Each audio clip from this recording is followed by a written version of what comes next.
Alright, day 16 of what I ate, and today I ate some Australian steak, which trying something new for once.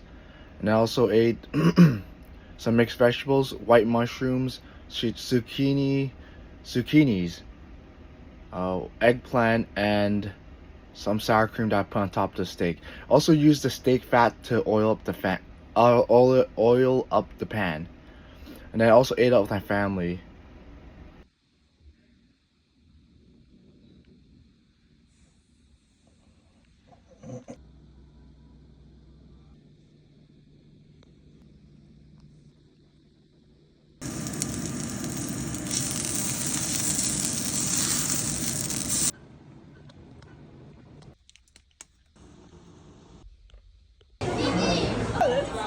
How much are you now?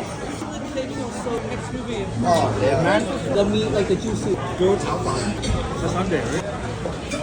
Maybe it's just so boring.